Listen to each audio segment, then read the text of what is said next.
नमस्कार, आप सभी ने कक्षा 12 में अध्याय 5 वंशांगति एवं विविधता के सिद्धांत में भाग 10 तक पढ़ लिया था।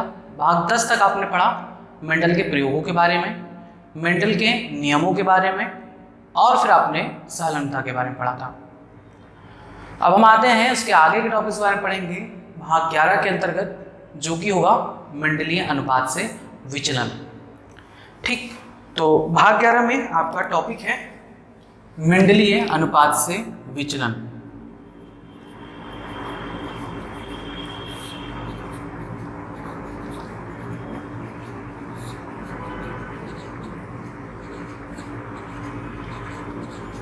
जिसे कहा जाता है deviation from Mendelian ratio. Deviation from Mendelian ratio. आपने मेंडल के नियम पढ़े। मेंडल ने 3 नियम दिए थे, प्रभाविता का नियम, पृथक्करण का नियम, या जिसे हम युग्मकों की शुद्धता का नियम भी कहते हैं, और तीसरा दिया था स्वतंत्र परिवहन का नियम। मेंडल ने जितने भी नियम दिए थे वो अधिकांश जंतुओं और पौधों में उनकी लक्षणों की वंशांगति में लागू होते हैं। जैसे उन्होंने मटर का प्रयोग किया था, उसमें दिखाया था कि इस तरह से प्रभाविता का नियम लागू होता है, इस प्रकार से पृथक्करण का नियम लागू होता है, और इस प्रकार से स्वतंत्र परिवहन का नियम लागू होता है। जैसे मेंडल ने मटर के प्रयोग में किया, वैसे ही अधिकांश जंतुओं और पौधों में लक्षणों की वंशांगति मेंडल के नियम के अनुसार ही होती है। लेकिन प्रयोगों द्वारा यह सिद्ध हुआ कि कुछ ऐसे भी जंतु हैं, कुछ ऐसे भी पौधे हैं जिनमें मेंडल के नियम लागू नहीं होते हैं। उसे ही कहा जाता है मेंडलीय अनुपात से विचलन, यानी मेंडल के नियम को फॉलो ना करना। मेंडल के नियम को फॉलो ना करना। मेंडल ने जो अपने अनुपात दिए थे, जैसे एक संकर संकरण प्रयोग में क्या दिया था, उन्होंने बताया था कि एक संकर संकरण प्रयोग में जब हम 2 विपर्यासी लक्षणों के बीच संकरण कराते हैं तो उनसे F1 जनरेशन संकर उत्पन्न होती है, और F2 जनरेशन में लक्षण प्रारूप का अनुपात 3:1 होता है, और जीन प्रारूप का अनुपात 1:2:1 होता है। ये मेंडल ने बताया था, और ये अधिकांश जंतु और पौधों में यही अनुपात पाया गया। लेकिन कुछ ऐसे जंतु, कुछ ऐसे पौधे हैं जिनमें मेंडल के ये अनुपात नहीं आते, तो वो इन अनुपात से भिन्न आते हैं, इसीलिए इसे कहा जाता है मेंडलीय अनुपात से विचलन। यानी मेंडल के नियम को फॉलो नहीं कर रहे, मेंडल का जो अनुपात आना चाहिए वो नहीं आ रहा। तो इसके अंतर्गत सबसे पहला टॉपिक आता है अपूर्ण प्रभाविता। अपूर्ण प्रभाविता। मेंडल ने क्या बताया है? प्रभाविता का नियम, लेकिन यहां पर क्या है? अपूर्ण प्रभाविता है। इसे इंग्लिश में कहते हैं इनकम्प्लीट डोमिनेंस। पूर्ण प्रभाविता क्या होता है? जब प्रभावी लक्षण वाला जीन अपना लक्षण पूर्ण रूप से प्रदर्शित करता है, तब इसे हम प्रभाविता कहते हैं। यहां पर क्या है? प्रभाविता के आगे शब्द लग गया है अपूर्ण, यानी जो प्रभावी लक्षण का जीन है वो पूर्ण रूप से अपना लक्षण प्रदर्शित नहीं कर पा रहा, अपूर्ण रूप से, यानी आधा लक्षण प्रदर्शित कर पा रहा है, तो इसी को कहा जाता है अपूर्ण प्रभाविता। तो अपूर्ण प्रभाविता क्या है कि जब प्रभावी लक्षण और अप्रभावी लक्षण वाला जीन दोनों साथ में होता है, तो प्रभावी लक्षण वाला जीन अपना लक्षण अपूर्ण रूप से प्रदर्शित करता है, इसी को कहते हैं अपूर्ण प्रभाविता। सबसे ज़्यादा इंपॉर्टेंट यहाँ पर एग्जाम्पल होता है, सबसे ज़्यादा एग्जाम्पल पूछा जाता है। तो एग्जाम्पल जिसमें इनकम्प्लीट डोमिनेंस पाया जाता है वो है मीठी मटर, जिसका बॉटनिकल नेम है लेथाइरस सेटाइवा। दूसरा गुलाबांस पौधा, जिसका बॉटनिकल नेम है मिराबिलिस जलापा। मिराबिलिस जलापा, या इसे हम एक और नाम से जानते हैं 4 o'clock प्लांट। 4 o'clock plant. तीसरा एग्जाम्पल स्नैपड्रैगन, जिसका बॉटनिकल नेम है एंटी राइनम मेजस, एंटीराइनम मेजस। ठीक है, तीनों एग्जाम्पल बहुत ही इंपॉर्टेंट हैं, हर साल कहीं ना कहीं पूछे जाते हैं, नीट में पूछे जाएंगे, बोर्ड में पूछे जाएंगे, सबसे ज़्यादा इंपॉर्टेंट है। मीठी मटर, गुलाबाज पौधा और स्नैपड्रैगन, इनमें होता क्या है? इनमें मेंडल के नियम लागू नहीं होते। जैसे होता क्या है, इन सभी में दो प्रकार के पुष्प वाले पौधे पाए गए। एक पाया गया लाल पुष्प वाले पौधे, तो लाल के लिए हम कैपिटल आर उसका जीन लिख देंगे। और एक पाया गया इनमें सफ़ेद पुष्प वाले पौधे, इसके लिए हम स्मॉल आर यूज़ कर देंगे। हम मान लेते हैं इसको ये नर है और ये मादा है। इन्हें हम क्या कहेंगे? इन्हें हम P1 जनरेशन यानी पैरेंटल फर्स्ट जनरेशन, प्रथम जनकीय पीढ़ी कहेंगे। इनमें युग्मक बनेगा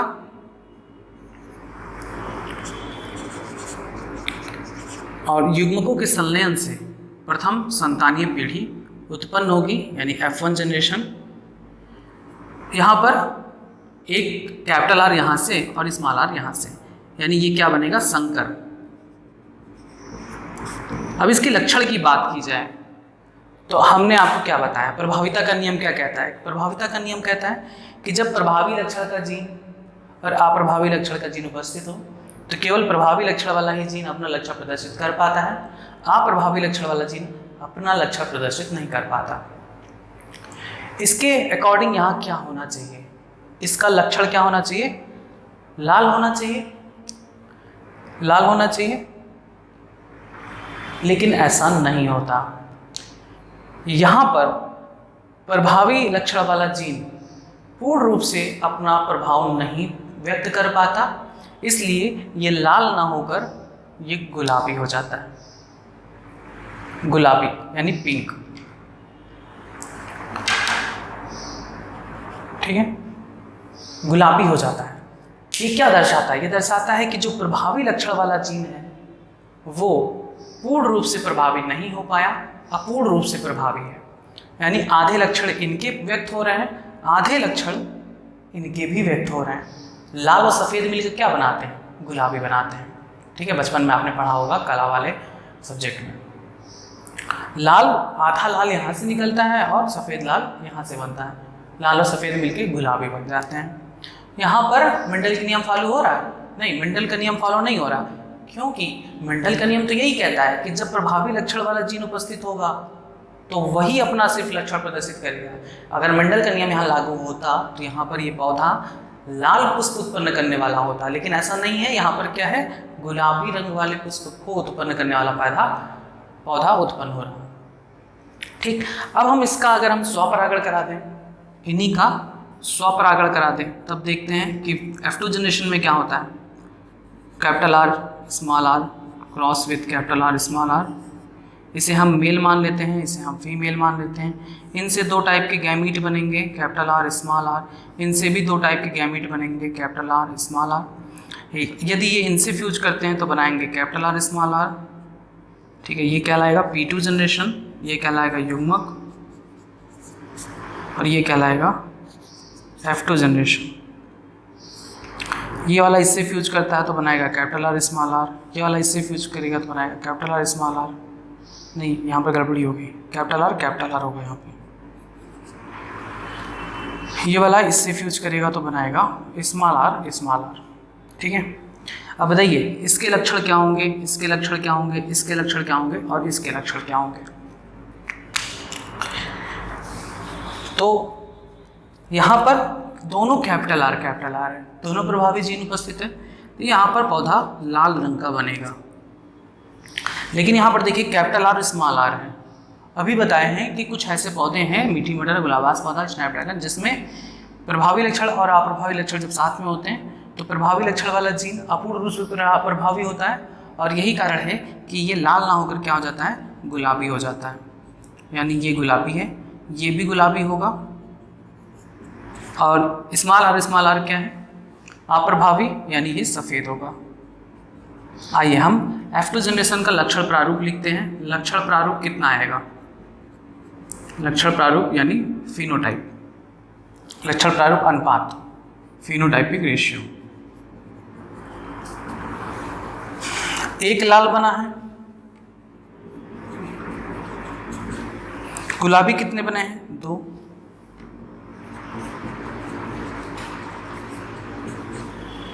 एक सफेद बना है। लक्षण प्रारूप का अनुपात कितना आया? 1:2:1। लेकिन मेंडल के नियम के अनुसार F2 जनरेशन में लक्षण प्रारूप का अनुपात कितना आना चाहिए था? 3:1, 3:1 आना चाहिए था। आप पढ़े हैं सब कुछ। तो 3:1 ना आके क्या आ रहा है? 1:2:1। मेंडल के अनुपात से विचलित हो गया, अलग आ गया। इसीलिए इसे हम क्या कहते हैं? मेंडलीय अनुपात से विचलन। यानी जो मेंडल के नियम को फॉलो ना करे, जो मेंडल का नियम बताया गया था उसमें जो अनुपात आता था वो ना आकर भिन्न आ जाए। भिन्न आ गया। यहीं पर हम इसका जीन प्रारूप अनुपात देखें। जीन प्रारूप अनुपात क्या होगा? एक कैपिटल आर है, 2 कैपिटल आर स्मॉल आर है और एक स्मॉल आर है। यानी जीन प्रारूप का अनुपात कितना आया? 1:2:1। ये एक ऐसा संकरण है जिसमें लक्षण प्रारूप और जीन प्रारूप का अनुपात समान आता है। 1:2:1, 1:2:1। ये क्वेश्चन नीट में सीधे इसी तरीके से पूछ लिया जाता है कि किस प्रकार के संकरण में लक्षण प्रारूप का अनुपात और जीन प्रारूप का अनुपात दोनों बराबर होता है, दोनों समान होता है। तो वो है अपूर्ण प्रभाविता, इनकम्प्लीट डोमिनेंस। समझ में आया? पूरी तरीके से समझ में आया? इनकम्प्लीट डोमिनेंस क्या है, अपूर्ण प्रभाविता क्या है? अपूर्ण प्रभाविता क्या कहता है कि जब प्रभावी लक्षण के जीन और अप्रभावी लक्षण के जीन दोनों साथ में उपस्थित हों, तब प्रभावी लक्षण वाला जो जीन है वो अपना लक्षण पूर्ण रूप से व्यक्त नहीं कर पाता, अपूर्ण रूप से व्यक्त करता है। इसी को कहते हैं अपूर्ण प्रभाविता। इसी कारण इसका रंग लाल की जगह गुलाबी हो जाता है, पिंक हो जाता है। ठीक है, बस यही था अपूर्ण प्रभाविता यानी इनकम्प्लीट डोमिनेंस। आप इसको समझ लिए हैं और इसके एग्जाम्पल जरूर याद करिएगा। सबसे ज़्यादा पूछा जाने वाला टॉपिक है एग्जाम्पल मीठी मटर, लथाइरस सटाइवा, गुलाबास पौधा, मिरीबिलिस सिलापा, या इसे हम 4 o'clock प्लांट भी कहते हैं, और स्नैपड्रैगन जिसे हम एंटीराइनम मैजस कहते हैं। लक्षण प्रारूप का अनुपात और जीन प्रारूप का अनुपात किस प्रकार के संकरण में समान आता है? तो अपूर्ण प्रभाविता वाले संकरण में लक्षण प्रारूप और जीन प्रारूप का अनुपात समान आता है। समझ में आया? तो मेंडलीय अनुपात से विचलन में और भी टॉपिक हैं, जैसे अपूर्ण प्रभाविता आपने पढ़ लिया, ये भी मेंडल के नियम को फॉलो नहीं करता। एक और आता है सहप्रभाविता। सहप्रभाविता भी मेंडल के अनुपात से भिन्न है। और एक और आएगा बहुविकल्पता, तो आपको बताया जाएगा। तो फिलहाल आप अपूर्ण प्रभाविता को लिख लीजिए। आप समझ चुके होंगे अपूर्ण प्रभाविता क्या है। आप इसमें हेडिंग डाल के लिखेंगे पहला पॉइंट, मेंडलीय अनुपात से विचलन में हेडिंग डाल के लिखेंगे कि मेंडल के आनुवंशिकता के नियमों के आधार पर अधिकांश जंतुओं व पौधों के लक्षणों की आनुवंशिकता की व्याख्या की जा सकती है, लेकिन वंशांगति के सभी तरीकों की व्याख्या नहीं की जा सकती। अनेक वैज्ञानिकों ने इन विचलनों की पहचान की।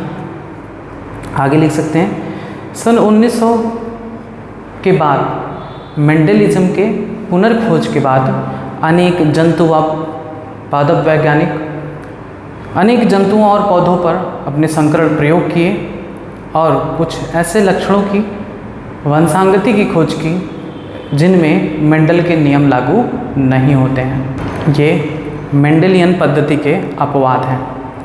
अब नेक्स्ट हेडिंग डालेंगे अपूर्ण प्रभाविता यानी इनकम्प्लीट डोमिनेंस, और इसमें आप लिखेंगे जब किसी विषम युग्मजीयों, जब किसी जीन के, ऐसे लिखेंगे, जब किसी जीन के विषम युग्मजीयों यानी हेट्रोजाइगस, इसे हम विषम युग्मजी तो कहेंगे क्योंकि दोनों जीन भिन्न हैं, तो हम विषम युग्मज कहेंगे। ये क्या है? सम युग्मज है क्योंकि दोनों जीन समान है। ये क्या है? सम युग्मज है क्योंकि दोनों जीन समान है। तो लिखेंगे कि जब किसी जीन के विषम युग्मजियों यानी हेट्रोजाइगस में उत्पन्न लक्षण प्रारूप उस जीन के दोनों विकल्पियों के लिए सम युग्मजियों में उत्पन्न लक्षणों का मध्यवर्ती होता है। इन दोनों का मध्यवर्ती होता है।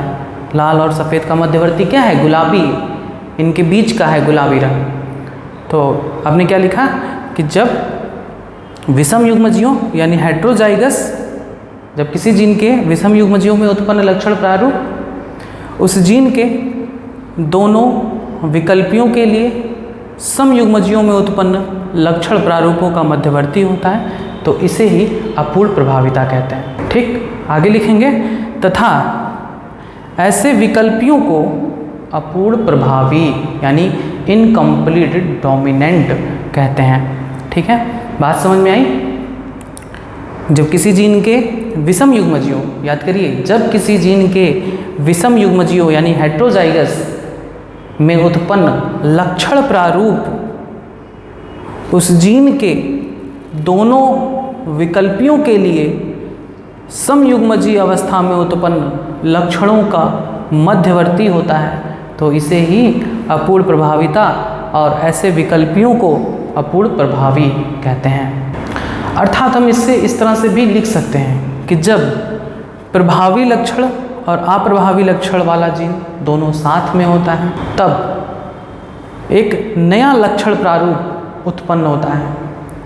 जब प्रभावी जीन और अप्रभावी जीन दोनों साथ में होता है, तब एक नया लक्षण प्रारूप उत्पन्न होता है जो इन दोनों के मध्य का होता है, तो इसे ही अपूर्ण प्रभाविता कहते हैं। नेक्स्ट लाइन से लिख सकते हैं, अपूर्ण प्रभाविता मेंडल के प्रभाविता के नियम का अपवाद है। इसे अग्रलिखित प्रकार से समझा जा सकता है।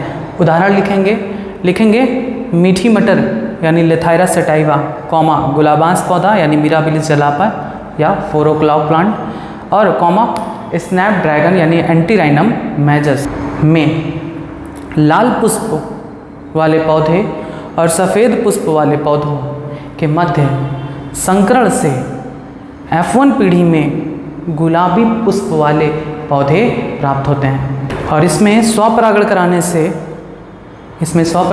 से F2 पीढ़ी में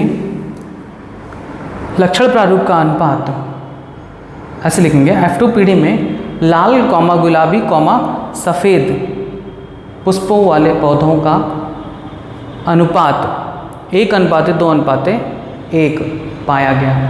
ठीक, बस अब आप नेक्स्ट लाइन से यहाँ से पूरा नोट कर लीजिए और इसके नीचे आप ये दोनों लिख लीजिए, लक्षण प्रारूप का अनुपात और दूसरे लाइन से जीन प्रारूप का अनुपात। नेक्स्ट लाइन से लिखेंगे, उपर्युक्त से स्पष्ट है कि लाल पुष्प वाले पौधों का संकरण सफ़ेद पुष्प वाले पौधों से कराने पर F1 पीढ़ी में गुलाबी रंग के पुष्प वाले पौधे प्राप्त होते हैं। इसके विपरीत समयुग्मजी लाल कैपिटल R या ऐसे ही लिख सकते हैं। इसके विपरीत समयुग्मजी अवस्था capital R comma small r क्रमशः लाल व सफ़ेद रंग के पुष्प को उत्पन्न करते हैं। इसमें F2 पीढ़ी का लक्षण प्रारूप अनुपात 1 ब्रैकेट में लाल ऐसे लिख डालिए, 2 ब्रैकेट में गुलाबी, 1 ब्रैकेट में सफ़ेद, और जीन प्रारूप का अनुपात ये आता है। इससे स्पष्ट है कि लाल और सफ़ेद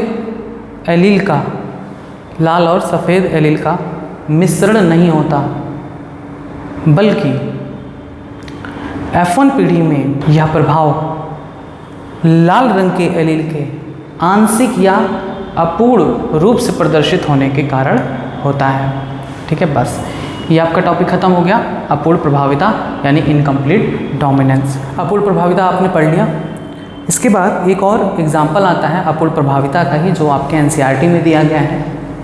अपूर्ण प्रभाविता का एक अन्य उदाहरण है, ठीक है, किसका है? अपूर्ण प्रभाविता का। ठीक है, अन्य उदाहरण NCERT में दी गई है। अपूर्ण प्रभाविता का एक अन्य उदाहरण मिलता है हमें मटर के पौधे में, उसके बीज में। मटर का जो बीज होता है उसमें मंड कणों का संश्लेषण होता है। यानी स्टार्च ग्रेन्स का फॉर्मेशन होता है, मंडकणों का संश्लेषण होता है। बीजों में मंडकणों का संश्लेषण जो होता है उसके लिए रिस्पॉन्सिबल होते हैं दो जीन, कैपिटल बी और स्मॉल बी। कैपिटल बी प्रभावी जीन है, स्मॉल बी अप्रभावी जीन है। तो कैपिटल बी जब होता है समयुग्मजीय अवस्था में, तब बीजों में जो मंडकण है, मंडकण उसका संश्लेषण अधिक होता है, मंडकण का संश्लेषण अधिक होता है और इस वजह से इसका आकार, मंडकण का आकार क्या हो जाता है, बड़ा होता है। ठीक है। बीज में मंडकण के संश्लेषण के लिए जीन रिस्पॉन्सिबल होता है और उस जीन के दो रूप होते हैं, प्रभावी और अप्रभावी। जो प्रभावी समयुग्मजीय अवस्था में होते हैं तो उस बीज में मंडकण का संश्लेषण अधिक होता है, क्योंकि यही बनाता है, उससे मंडकण का जो आकार है वो बड़ा होता है। उस बीज में मंडकण का आकार बड़ा होता है। स्मॉल बी अप्रभावी जीन है। समयुग्मजीय अवस्था में मंडकण का संश्लेषण कम होता है, होता है लेकिन कम, और इससे मंडकण का जो आकार है, मंडकण का आकार क्या होता है, छोटा होता है। समझ आए?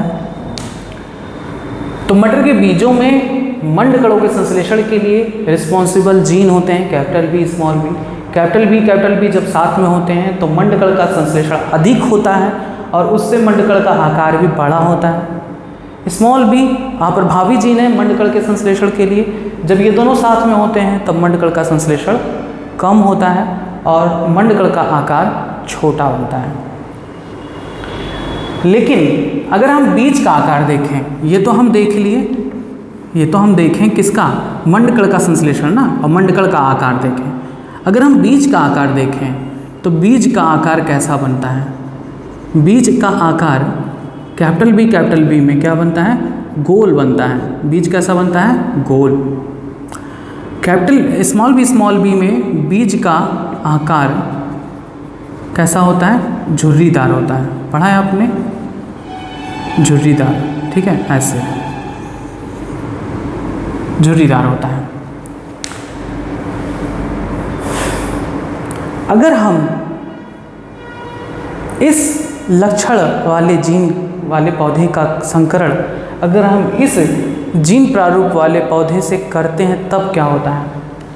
अगर हम कैपिटल बी का क्रॉस स्मॉल बी से करते हैं तो क्या होता है? इसमें युग्मक बनेगा कैपिटल बी, इसमें युग्मक बनेगा स्मॉल बी, ये दोनों मिलेंगे बनेगा capital B small B. F1 generation क्या बनता है, संकर, हाइब्रिड। यहाँ पर F1 क्या है, हाइब्रिड है। देखिए कैपिटल बी भी प्रेजेंट है और स्मॉल बी भी प्रेजेंट है। अब इसमें क्या होता है, इसमें अगर हम देखें तो जो मंडकण का आकार है, मंडकण का आकार वो कैसा बनता है, ना तो बहुत बड़ा ना तो बहुत छोटा, यानी मझोले आकार का होता है। ठीक है, मीडियम साइज।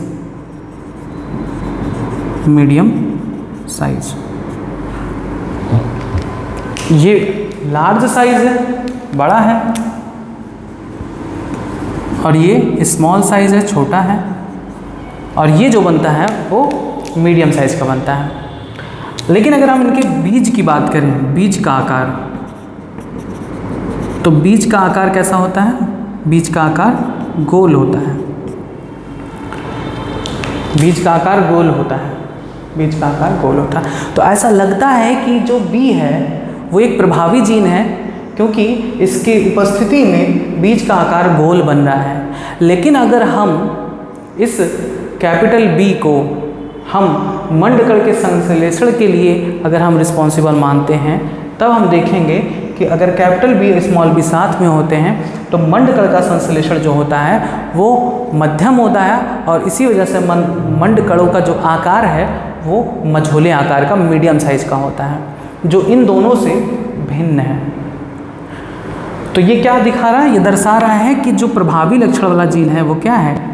अपूर्ण प्रभाविता प्रदर्शित कर रहा है, पूर्ण रूप से प्रभावी नहीं है, अपूर्ण प्रभावी है, इसीलिए इसका आकार मझोले आकार का होता है। समझ में आया? ये एक एग्जाम्पल है अपूर्ण प्रभाविता का, जो एनसीईआरटी में भी दी गई है। एनसीईआरटी में देने की वजह से ये समझा दिए हैं आपको। कुछ नहीं है बाबू, बस यार ध्यान में रखिए, हमें दो चीज़ें याद रखनी है, एक बीज का आकार और उसमें मंडकण का संश्लेषण। बीज का आकार और उसमें मंडकण का संश्लेषण। मंडकणों के संश्लेषण के लिए दो जीन होते हैं, कैपिटल बी स्मॉल बी। जब कैपिटल बी होता है तो मंडकण बड़ा बनता है, और जब स्मॉल बी होता है तो मंडकण छोटा बनता है।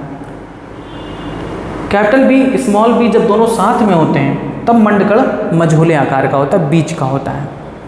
तो बीज का होने के कारण क्या है? कारण यह है कि प्रभावी लक्षण अपना लक्षण पूर्ण रूप से प्रभावी नहीं कर पा रहा, व्यक्त नहीं कर पाता, अपूर्ण रूप से व्यक्त कर पाता है, इसीलिए इसे हम अपूर्ण प्रभाविता कहते हैं। ठीक है, इनकम्प्लीट डोमिनेंस। बस, लेकिन जो बीज का आकार है, बीज का आकार में प्रभाविता और अप्रभाविता का नियम लागू हो रहा है। देखिए, कैपिटल बी है तो गोल, स्मॉल बी है तो झुर्रीदार, और कैपिटल बी स्मॉल बी है तो गोल, यानी इसमें कोई अंतर नहीं हो रहा। गोल या झुर्रीदार दो ही लक्षण बनते हैं। प्रभाविता और अप्रभाविता का नियम बीज के आकार में तो लागू हो रहा है, लेकिन मंड के आकार में लागू नहीं हो रहा। यहाँ पर मंड के आकार में अपूर्ण प्रभाविता लागू हो रहा है। ठीक है, बस, तो आप इसको भी नोट कर सकते हैं हेडिंग डाल के, अपूर्ण प्रभाविता का अन्य उदाहरण लिखेंगे। कभी कभी एकल जीन उत्पाद एक से अधिक प्रभाव छोड़ सकते हैं। यानी देखिए, एक ही जीन है, एक से अधिक प्रभाव व्यक्त कर रहा है। एक तो बीज का आकार भी कंट्रोल कर रहा है और दूसरा उसमें उपस्थित मंडकण का आकार को भी नियंत्रित कर रहा है। यानी एकल जीन उत्पाद एक से अधिक लक्षणों को प्रभावित कर सकते हैं या व्यक्त कर सकते हैं। उदाहरण के लिए, मटर के बीजों में मंड का संश्लेषण, मंड के संश्लेषण का नियंत्रण एक जीन करता है। इसके दो एलील कैपिटल बी व स्मॉल बी होते हैं।